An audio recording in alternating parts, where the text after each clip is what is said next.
Peter Warrick was a redshirt on that squad, but you know what? He's not the go-to guy for my complaint when I voiced my displeasure at the talent we had that would have won us not only a national championship, would have won us, and I say us because I'm a team player, a Heisman Trophy that would have gone to yours truly. Potentially could have been a higher draft pick. I was drafted in the 4th round. Easily would have bumped it up to the 2nd round, maybe the 1st round. There were a lot of implications, but Peter Warrick is not even the go-to guy for me. Peter Warrick was on that squad. He was a younger, everybody came into Florida State with an attitude, right? I'm going to the NFL. I don't think Peter Warrick was one of those guys. He was solid, but it wasn't like it was obvious, hey, he was going to be Peter Warrick when he was older. I think he was still kind of figuring out the offense, figuring out college, which at the time was very normal. Most people did not play as true freshmen.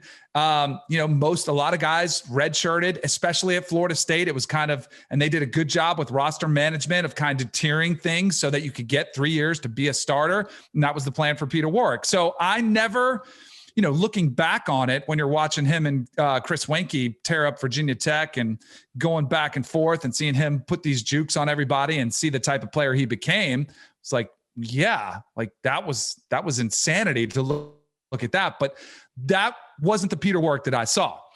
He would be the 3rd best player that I would go to that say, I can't believe this guy redshirted when I was there.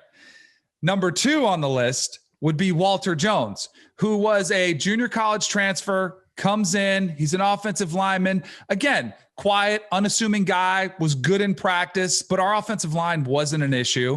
We had a pretty decent offensive line, sacks where I wasn't getting too much pressure. So Walter Jones is in practice. I'm like, what's up, Walt? How you doing? Over there, just a red shirt. So I'm like, all right, but he was pretty good. But again, not one that I would have complained about a lot. Retrospectively, maybe one of the best offensive linemen of all time was sitting there on the bench every single game my senior year. The number 1 guy that I go to frequently is Randy Moss.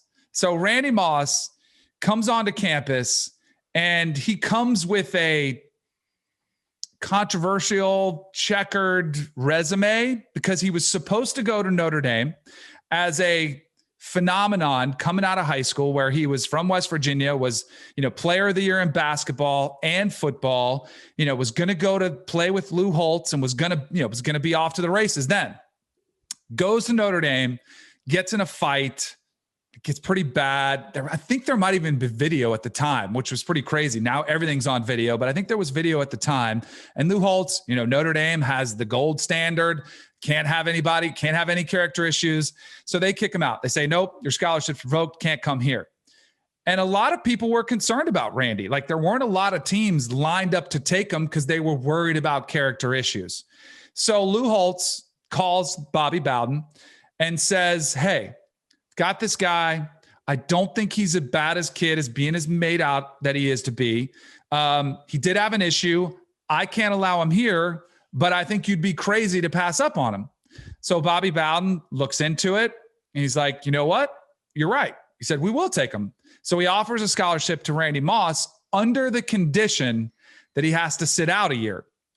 So Randy Moss comes on campus. Everybody's like, who is this guy? Like, we hear about him. It's kind of like, ooh, Randy Moss. Like, who is this guy? And of course, when you go to Florida State, there's a ton of competition. You don't just show up on Florida State's campus, no matter who you are, and you're going to get humbled most of the time. Randy Moss did not get humbled. He came in there, and from the moment he stepped in to any drill, he was unstoppable. And he's going in the summer, gets there, and we're playing against NFL guys. Corey Fuller would come back. Terrell Buckley would come back, work out in the summer. Randy Moss is out there running routes against them and plucking balls out of the air in one-on-one situations with ease. So we would plug him in sometimes, and I'm watching all this unfold, and I'm thinking, this guy has to sit out a year? Like, hold on a second. And Mark Rick was our offensive coordinator. I'm like, hey, Mark. He's like, I know. He's like, that's all he said was, I know. And I'm like, man, like, can we use him? So we started putting him with the first team offense which was already pretty good. I mean, we had a pretty good 94 season. We come into 95. We had Warrick done in the backfield. We had E.G. Green as a receiver. We had Andre Cooper. So we had a pretty good core of receivers. But at times in practice, to be like, hey, let's put him in. So he'd come over, and it was exactly what you saw throughout his entire career from day one. And whether it was Dante Culpepper just throwing the ball up for grabs, essentially, was basically what I was doing. We had a play called 344 Cadillac where there's a tight end drag, there's a deep in cut by the X, and the Z runs a post over the top. Now, you're supposed to read the deep safety. If he jumps the post or jumps the in cut, then you throw it over the top. We got to the point where Mark Richt's like, just throw it to Randy. Like, who cares? So the safety's like 8 miles deep. He's waiting there, and I just chuck it as hard as I can, and he just goes over his DB, over the safety, pulls it down, and goes in. So not only is he doing this against, and this is ones-on-ones against the first-team Florida State defense, then he's over there on the scout team with some, walk-on quarterback who barely played high school football and is throwing up these floaters to him. He's climbing over the defense, taking them away from him. He's returning punts on the scout team against the first-team cover team, returning them for touchdowns. So all the while, I'm sitting there thinking, and we've got this guy, and he looks all world. Like, maybe I should go talk to Coach Bowden and just kind of get a feel for where we are. So I go to him in training camp. I'm like, Coach, what's the deal with, Randy? Like, can we get him out there? And he's like, no. He's like, we got to set him a year. So I'm like, all right. So then we have a few games, and still same thing every time. And normally somebody who's redshirting does not get reps with the first team. That just doesn't happen. But Randy's Randy Moss. And so every time we'd have fun, like, it was like, hey, let's see what we can do. Same thing, throw it deep. He'd go get it. Almost every single time he'd come down with the ball. So after 4 games, I'd go in, I'd say to Coach Bowden, he usually had an open door policy, be like, hey, Coach, how you doing? How we doing? With Randy. So eventually about halfway through the season, because I kept proposing, hey, what about a 1-game suspension? What about a 4-game suspension?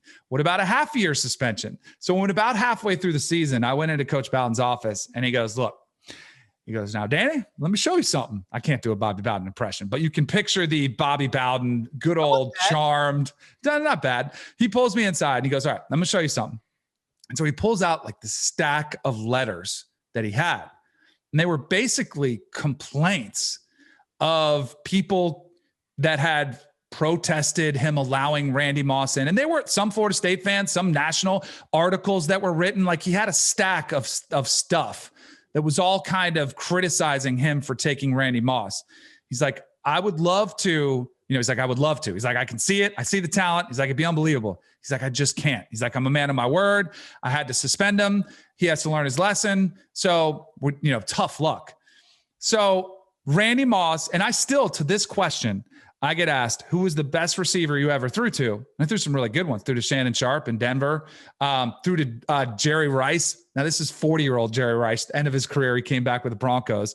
To this day, I still say Randy Moss was hands down the best wide receiver we ever had. And there is zero question in my mind.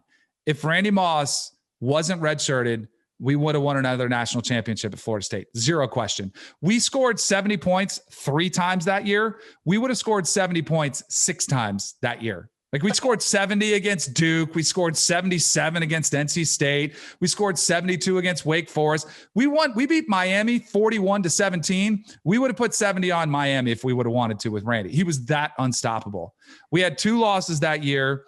The game we lost to Virginia was a Thursday night, number 1 in the country. Virginia was top 25. They caught us by surprise a little bit. We lost by 5. It was the game at the end of the game. Warrick Dunn took the direct snap, went in there. We threw 3 jump balls prior to that to Andre Cooper. And this is not a knock against Andre Cooper, because he was awesome. I threw 15 touchdowns to him, and they were all jump balls. If I had him and Randy Moss, it would have been over. Game over. There would no one that would have stopped us. Incredible talent. I mean, it was the most talented player I've ever been on a field with, by far. I'm glad you mentioned that, because I was going to say at different points in the season, like at, 70-26 against Duke, you're probably like, yeah, we're pretty good. Like 45-26 against Clemson, we're doing okay. 77-17. You mentioned that NC State, boy, y'all put it on Tobacco Road that year. 46-14 against UCF, 41-17 against Miami, 72-13. I mean, there's no panic signs, but you just knew what could have been. Yeah, oh, absolutely. And might have been a tad selfish too. Like, hey, this could really bump up my numbers, which were already really good. The week before the Miami game was when I thought we'd need them. And we didn't. Like, with Miami was kind of in a down year. They did have Ray Lewis, but we still beat them. But it was kind of this is going to be the piece that we need to get us a national championship, which we had won in 93, 2 years before. This was my senior year. And just Coach Bowden wouldn't budge. And like after we lost to Virginia, kind of took a lot of wind out of the sails. We bounced back with an ugly game in the rain against North Carolina. And when we end up losing to Florida in the final game of the year in Gainesville, I think by 11. So but that game we would have won. We would have won in Gainesville and we would have won with Randy Moss. It's insane how talented we were across the board, that Randy Moss, Walter Jones, and Peter Warrick all sitting on the bench my senior year. Brutal. Not that I'm bitter about not winning the Heisman Trophy or anything, but y'all still went 10-2. Like, it was still, yeah. But at Florida State, that's like going to get you on the hot seat. Like, you're getting bent. You're getting booed coming off the field if you will go 10-2. But now they would take 10-2. Yeah, 100%. The most, not even just the 10-2 part, like just going through that whole story, the most unbelievable part when comparing like that Florida State team to what we're seeing now is that, we were able to redshirt Walter Jones because our offensive line was really good. Right. Like Florida State, wait, what? I don't remember the last time we could say that about Florida State. They had a really good offensive line once. We haven't been able to say that in a half decade. They had an awesome offensive line in 13 and the leftover pieces for 14. The championship offensive line was awesome. But from 16 on, I don't know when we've been able to say that Florida State's had a good offensive line. What might have been crazier than what Randy Moss did on the practice field at Florida State was what he did in intramural hoops. Oh, yeah. Because almost every football player had played on some intramural hoops team. And you always play these fraternities and they'd think they were good because they played some high school ball and they'd be like practicing 3 times a week to try to win the intramural championship. And Randy would show up there like maybe middle of the first quarter, sometimes late to the game, shoes untied, and he would go in and just light people up. I saw him essentially do a foul line dunk. Like, it was probably a foot inside the free throw line, but jumped from the free throw line and threw it down. And like, when he came in, even the fraternity dudes who always thought they could beat the football team players were like, oh, okay. Like, we're done. We have no chance here. Like, couldn't do it. Hey, check it up there, dog. Like,